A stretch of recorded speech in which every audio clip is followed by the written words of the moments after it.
are times when you'll be playing and a tune will come around that you don't know, and you don't want to lose the feel of the rhythm, and you don't want to play too many notes to interfere with the other players. So a good option is to chop. This will allow you to join in and play opposite the other instruments that are keeping rhythm. And we're going to go over how you can play exactly the right type of rhythm within the others. You're always going to be opposite the bass or following more or less what the mandolin does. Now, staccato is when you play each note individually, separately, completely disjointed from each other. Staccato brings you different emphasis and rhythm, and a way to change it up as you go along. As you're used to playing, you probably played with the hairs facing towards you as you're playing, or as flat as you can get across the strings, depending on your style.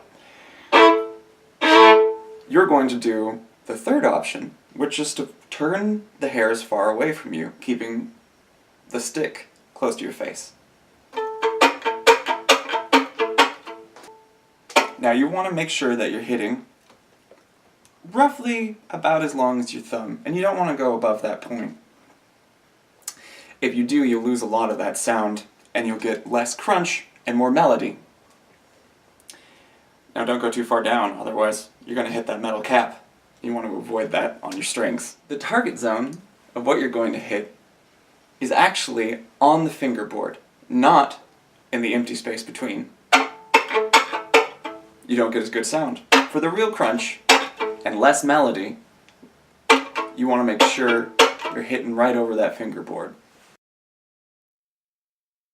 Now this technique can create several sounds. We're going to be concentrating on the actual crunch, or the strike, or the actual chop itself.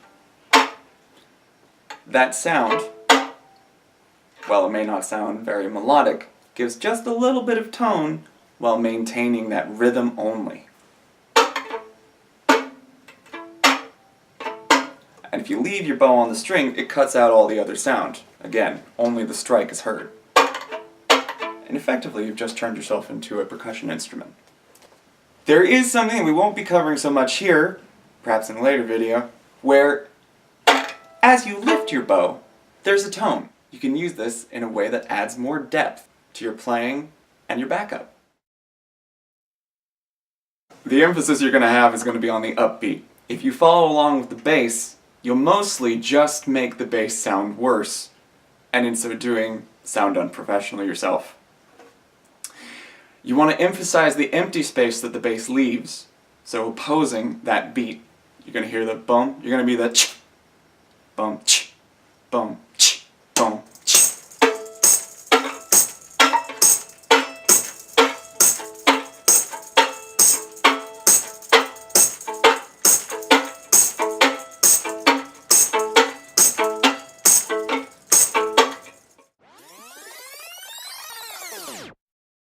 Like all stringed rhythm instruments, an important thing to know is your chords, or your double stops in this case.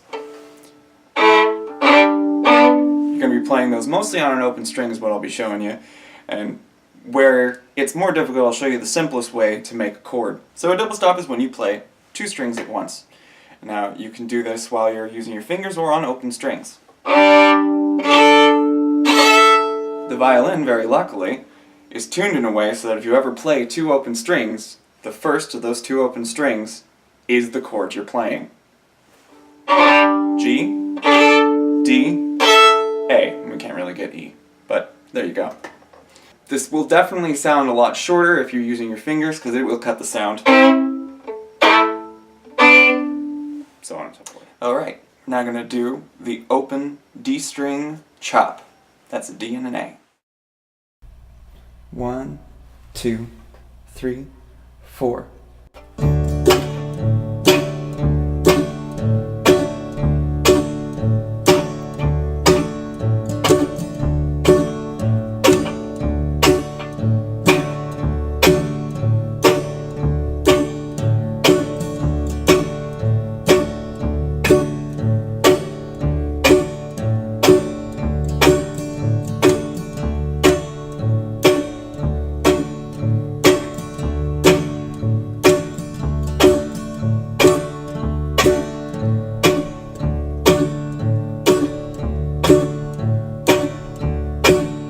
Alright, now we're going to do the chop on the double stop A, and that's the first finger, that's an E, on the D string, and your open A.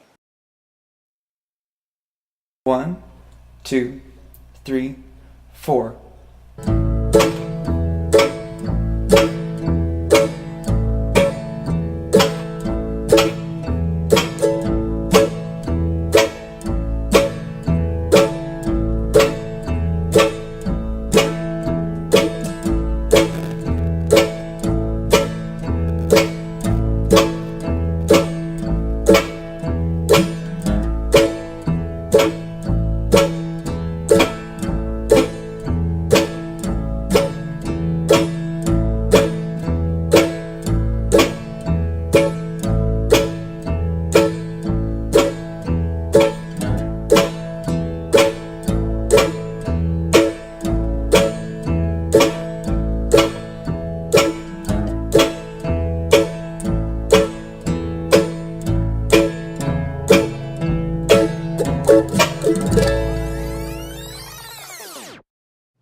Now once you get these down solid, you can use the audio player to speed it up, which is important to know.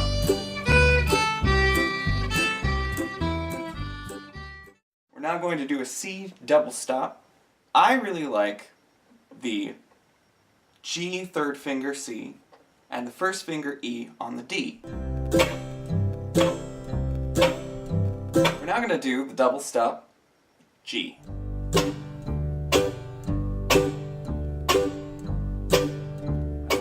We're now going to do accompaniment with chord progression along with the song. It'll be G, C, G, D, or 1, 4, 1, 5. We'll be playing 3 different chords to follow along. The first chord will be the G, which is the third finger on the D string and the first finger on the A. The C chord will follow, which will be the same pattern, third finger on the G string, first finger on the D.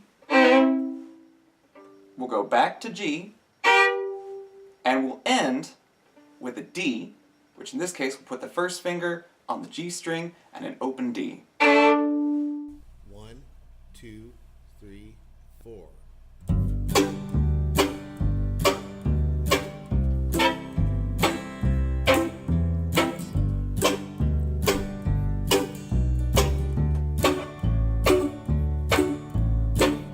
We're going to play the same song, but in the key of A.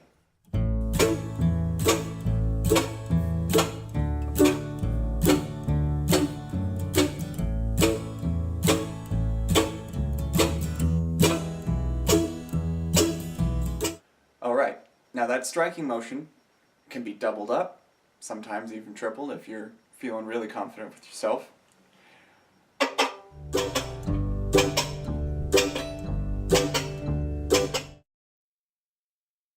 We're now going to show you how to accompany Swallowtail Jig. 1, 2, 3, 4.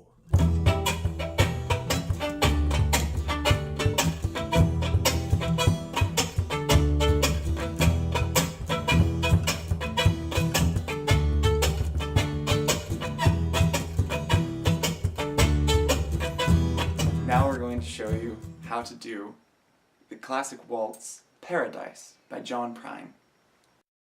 1, 2, 3, 2, 2, 3.